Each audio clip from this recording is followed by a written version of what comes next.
What starts here changes the world. But changing the world can happen anywhere, and anyone can do it. But the question is, what will the world look like after you change it? Well, I'm confident that it will look much, much better. But if you'll humor this old sailor for just a moment, I have a few suggestions that may help you on your way to a better world. And while these lessons were learned during my time in the military, I can assure you that it matters not whether you ever served a day in uniform. It matters not your gender, your ethnic or religious background, your orientation, or your social status. Our struggles in this world are similar, and the lessons to overcome those struggles and to move forward, changing ourselves and changing the world around us, will apply equally to all. I've been a Navy SEAL for 36 years, but it all began when I left UT for basic SEAL training in Coronado, California. Basic SEAL training is 6 months of long, torturous runs in the soft sand, midnight swims in the cold water off San Diego, obstacle courses, unending calisthenics, days without sleep, and always being cold, wet, and miserable. It is 6 months of being constantly harassed by professionally trained warriors who seek to find the weak of mind and body and eliminate them from ever becoming a Navy SEAL. But the training also seeks to find those students who can lead in an environment of constant stress, chaos, failure, and hardships. To me, basic SEAL training was a lifetime of challenges crammed into 6 months. So here are the 10 lessons I learned from basic SEAL training that hopefully will be of value to you as you move forward in life. Every morning in SEAL training, my instructors, who at the time were all Vietnam veterans, would show up in my barracks room, and the first thing they'd do was inspect my bed. If you did it right, the corners would be square, the covers would be pulled tight, the pillow centered just under the headboard, and the extra blanket folded neatly at the foot of the rack. It was a simple task, mundane at best, but every morning we were required to make our bed to perfection. It seemed a little ridiculous at the time, particularly in light of the fact that we were aspiring to be real warriors, tough, battle-hardened SEALs. But the wisdom of this simple act has been proven to me many times over. If you make your bed every morning, you will have accomplished the first task of the day. It will give you a small sense of pride, and it will encourage you to do another task, and another, and another. And by the end of the day, that one task completed will have turned into many tasks completed. Making your bed will also reinforce the fact that the little things in life matter. If you can't do the little things right, you'll never be able to do the big things right. And if by chance you have a miserable day, you will come home to a bed that is made, that you made. And a made bed gives you encouragement that tomorrow will be better. So if you want to change the world, start off by making your bed.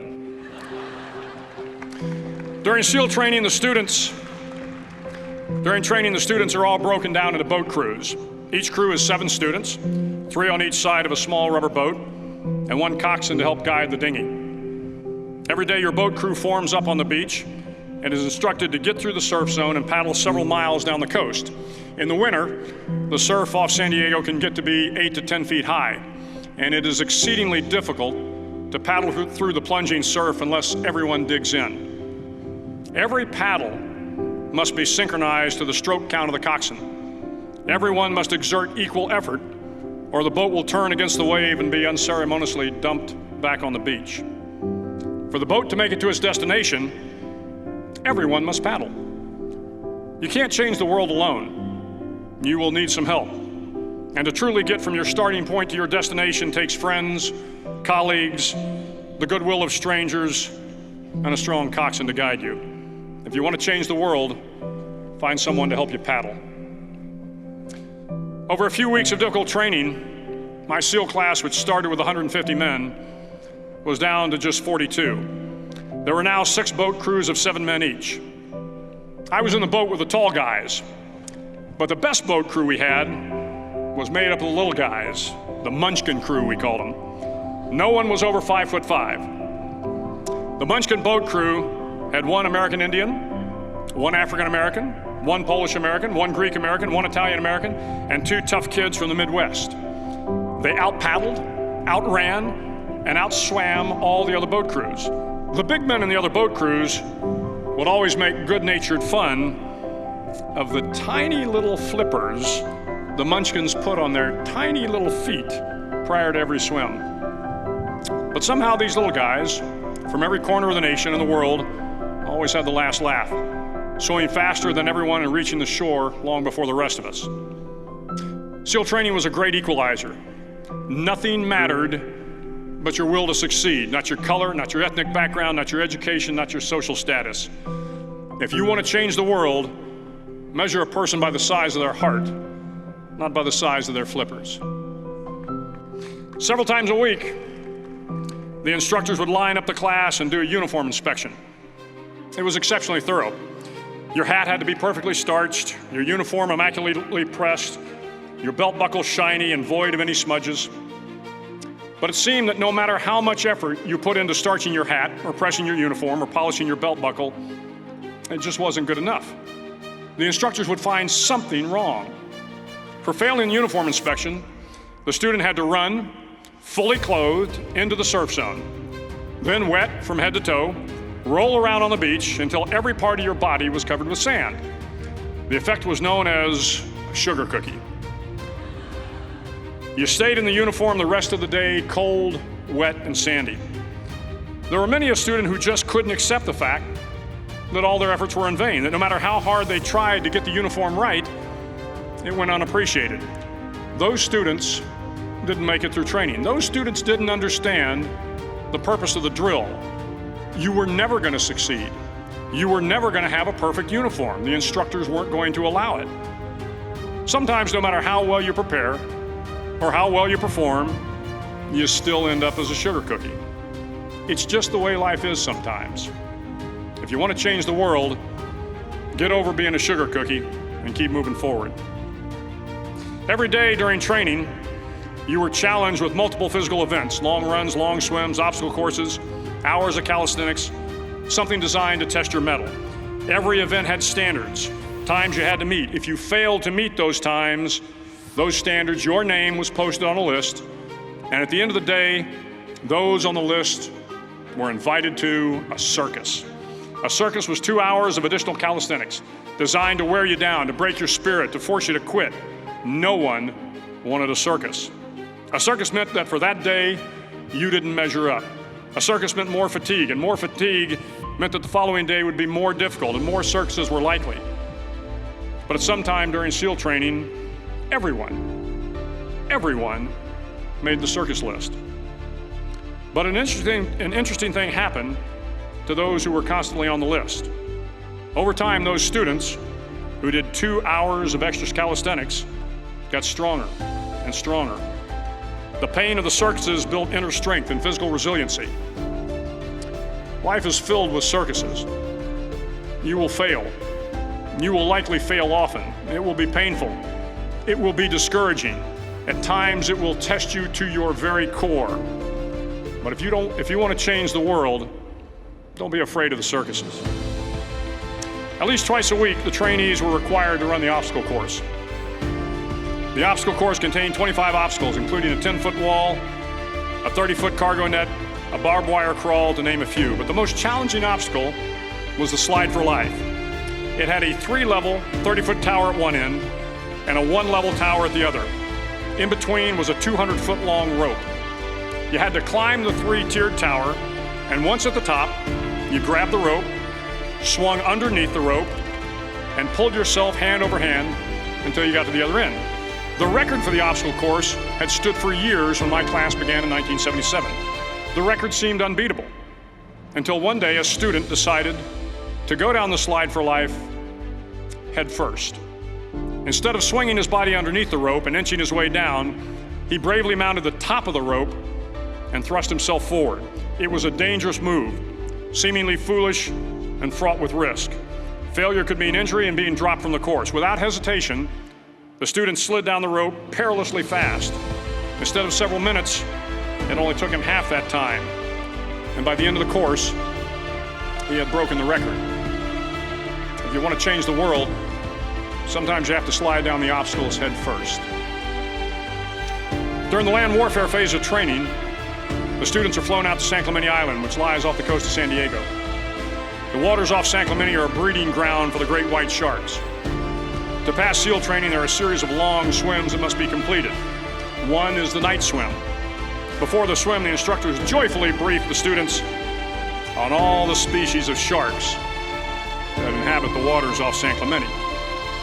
They assure you, however, that no student has ever been eaten by a shark, at least not that they can remember.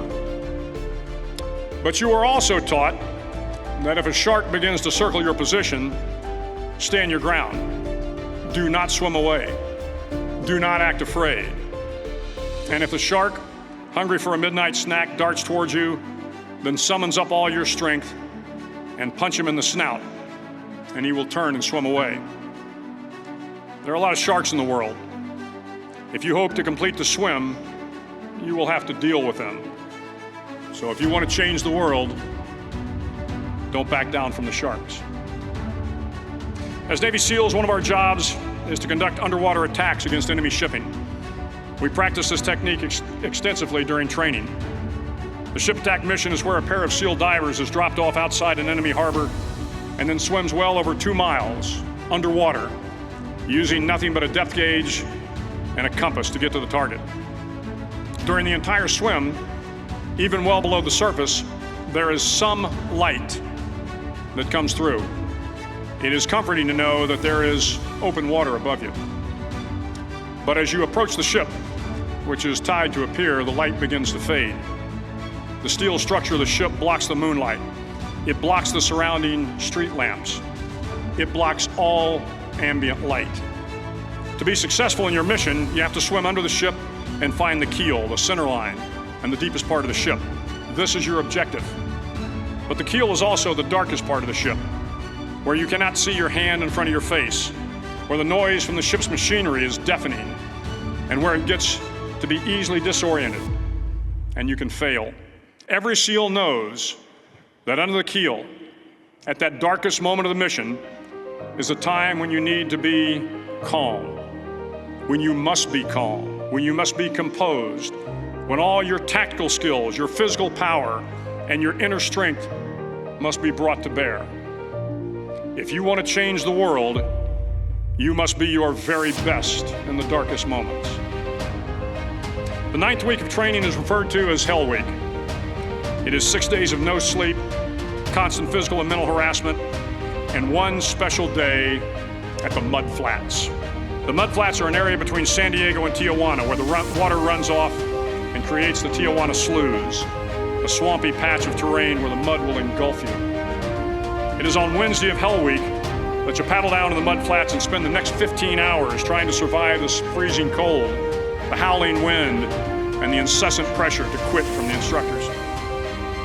As the sun began to set that Wednesday evening, my training class, having committed some egregious infraction of the rules, was ordered into the mud. The mud consumed each man till there was nothing visible but our heads. The instructors told us we could leave the mud if only 5 men would quit. Only 5 men, just 5 men, and we could get out of the oppressive cold. Looking around the mud flat, it was apparent that some students were about to give up. It was still over 8 hours till the sun came up. 8 more hours of bone-chilling cold. The chattering teeth and the shivering moans of the trainees were so loud, it was hard to hear anything. And then one voice began to echo through the night. One voice raised in song. The song was terribly out of tune, but sung with great enthusiasm. One voice became 2, and 2 became 3, and before long, everyone in the class was singing. The instructors threatened us with more time in the mud if we kept up the singing, but the singing persisted. And somehow the mud seemed a little warmer, and the wind a little tamer, and the dawn not so far away. If I have learned anything in my time traveling the world, it is the power of hope. The power of one person, a Washington, a Lincoln, King, Mandela, and even a young girl from Pakistan, Malala. One person can change the world by giving people hope. So if you want to change the world, start singing when you're up to your neck in mud. Finally, in SEAL training, there's a bell. a brass bell that hangs in the center of the compound for all the students to see. All you have to do to quit is ring the bell. Ring the bell, and you no longer have to wake up at 5 o'clock. Ring the bell, and you no longer have to be in the freezing cold swims. Ring the bell, and you no longer have to do the runs, the obstacle course, the PT, and you no longer have to endure the hardships of training. All you have to do is ring the bell to get out. If you want to change the world, don't ever ring the bell. Start each day with a task completed. Find someone to help you through life. Respect everyone. Know that life is not fair and that you will fail often. But if you take some risks, step up when the times are the toughest, face down the bullies, lift up the downtrodden, and never ever give up. If you do these things, the next generation and the generations that follow will live in a world far better than the one we have today. And what started here will indeed have changed the world for the better. Thank you very much. Hook 'em horns.